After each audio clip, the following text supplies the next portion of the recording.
Oke, halo semuanya. Kembali lagi di sini saya akan menerangkan materi yang berikutnya itu terkait dengan asinkronus dan sinkronus counter. Oke, langsung saja ke isi videonya. Untuk yang pertama dulu ini adalah asinkronus up dan down counter. Bisa dilihat di sini untuk sinkronus up-nya seperti ini rangkaiannya dan juga asinkronus down-nya itu seperti ini.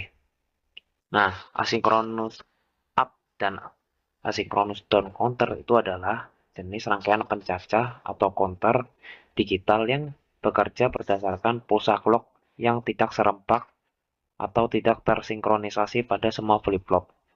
Pada asinkronus up counter, setiap flip-flop kecuali yang pertama di-trigger oleh output flip-flop sebelumnya menghasilkan urutan cacah naik, yaitu dari 0, 1, 2, dan seterusnya.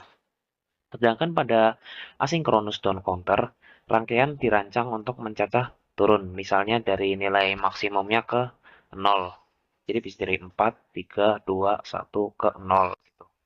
Perbedaan utamanya terletak pada cara penghubungan output flip-flop ke clock input flip-flop berikutnya. Up counter menggunakan output langsung atau Q, sementara yang down counter itu sering menggunakan output terbalik atau Q accent. Kelemahannya asinkronus counter itu adalah terjadinya propagation delay yang menumpuk menyebabkan ketidakstabilan sementara atau glitch.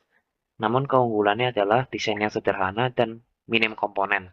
Kedua counter ini banyak digunakan dalam aplikasi seperti timer, frekuensi, divider, dan sistem pecacah sederhana. Selanjutnya itu ada synchronous up counter dan synchronous down counter. Di sini dapat dilihat untuk gambar synchronous up counternya seperti ini rangkaiannya dan juga ini untuk synchronous down counternya seperti ini juga gambarnya. Nah, synchronous up counter dan down counternya itu adalah rangkaian pencacah digital di mana semua flip-flop itu menerima sinyal clock secara bersamaan atau sinkron, sehingga tidak ada propagation delay yang menumpuk seperti pada asynchronous counter. Pada synchronous up counter, output flip-flop dikombinasikan dengan gerbang logika yang menghasilkan urutan cacah naik, yaitu dari 0, 1, 2, dan seterusnya. Sedangkan pada synchronous down dirancang untuk mencacah turun, misalnya dari nilai maksimum ke 0. Bisa dari kayak 4, 3, 2, 1 sampai 0 intinya. Keunggulan utama synchronous counter adalah operasinya yang lebih cepat dan stabil karena semua flip-flop berubah pada saat yang bersamaan. Menghindari glitch, rangkaian ini lebih kompleks karena memerlukan gerbang logika tambahan untuk mengontrol transisi state, namun sangat efisien untuk aplikasi berkecepatan tinggi seperti sistem mikroprosesor, pencacah presisi, dan kontrol urutan digital. Ini dapat dilihat untuk apa namanya gerbang tambahannya itu di sini ada gerbang N, dua gerbang N, dan juga dua gerbang M juga di sini. Oke, berikutnya itu ada ring counter.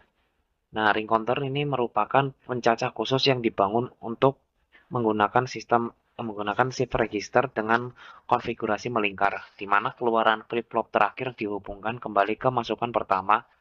Dalam operasi normalnya, hanya satu flip-flop yang bernilai logika 1, sedangkan sisanya bernilai 0. Setiap kali pulsa clock diberikan nilai 1, ini akan berpindah ke flip-flop berikutnya secara berurutan, menciptakan pola keluaran yang bersiklus. Karakter unik ini membuat ring counter ideal untuk berbagai aplikasi pengendalian urutan atau sequence control. Dari sisi implementasi, rangkaian ini relatif sederhana namun memiliki keterbatasan dalam efisiensi penggunaan bit karena jumlah keadaan yang dihasilkan sama persis dengan jumlah flip-flop yang digunakan. Selanjutnya itu ada Johnson counter. Johnson counter di sini adalah jenis shift register yang menyambungkan output terbalik atau Q accent dari flip-flop terakhir ke input flip-flop pertama membentuk pola sirkular dengan jumlah state unik sebanyak 2N. N sendiri itu adalah jumlah flip-flop.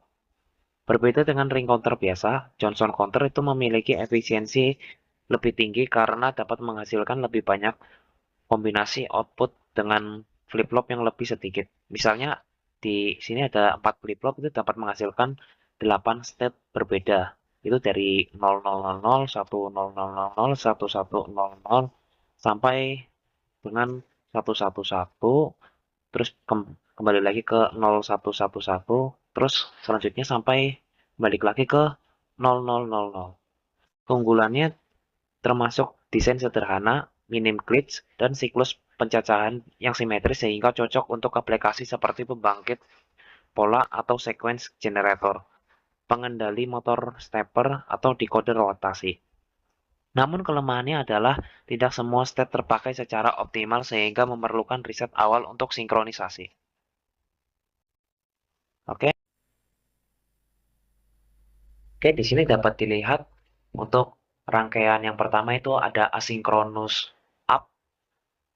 Nah, di sini saya akan mensimulasikannya. Jadi ketika bentar riset dulu. Nah, ketika input dimasukkan, maka counter akan mulai menghitung seperti ini hingga nilainya akan kembali ke 0 sesuai dengan timing diagram yang ada. Selanjutnya yaitu di sini dapat dilihat untuk asynchronous down counter. Kita start saya reset dulu, kita kembali. Nah, ketika ini saya nyalakan maka outputnya akan mulai bereaksi dan membuat pola seperti ini yang sudah sesuai dengan timing diagram yang ada. Berikutnya yaitu di sini dapat dilihat untuk synchronous up counter. Nah, di reset lagi. Nah, ketika berjalan maka akan mulai menghitung bilangan seperti ini. 10, 111, kemudian 001, 1000, hingga nanti ketika semuanya sudah bernilai 1 maka akan kembali lagi ke awal. Oke. Nah, selanjutnya di sini yaitu ada synchronous down counter. Nah, ketika diaktifkan maka akan mulai melakukan perhitungan seperti ini dan terbalik ya untuk nilainya. Jadi yang dihitung itu yang non aktifnya, yang tidak aktifnya. Sini mulai tidak aktif, tidak aktif, 000, 0, hingga nanti semuanya akan bernilai 0, kemudian kembali lagi ke 1 semua. Seperti itu. Oke, selanjutnya di sini ada namanya ring counter. Jadi nanti kalau ketika sudah inputnya diberikan nilai 1, maka jalur sini akan bernilai 1 semua membentuk lingkaran yang sesuai dengan namanya itu ring counter. Ketika dinyalakan, boom, akan terjadi ini, dan ketika diaktifkan masih tetap bernilai seperti ini, menyimpan nilai ringnya. Selanjutnya yaitu ada Johnson counter. Nah, di sini ketika diaktifkan maka akan menyimpan nilai 1 di output ini, apa namanya, flip-flopnya. Nah, ketika di nonaktifkan maka mulai berjalan dan kembali lagi ke lingkaran outputnya ke input flip-flop awalnya. Kemudian seperti ini lagi, menumpuk di flip-flop akhirnya dan dikeluarkan lagi ke sini sesuai dengan clock yang berjalan di sini. Oke, sekian video dari saya. Kurang lebihnya mohon maaf atas penjelasan yang mungkin kurang jelas atau gimana. Terima kasih dan sampai jumpa.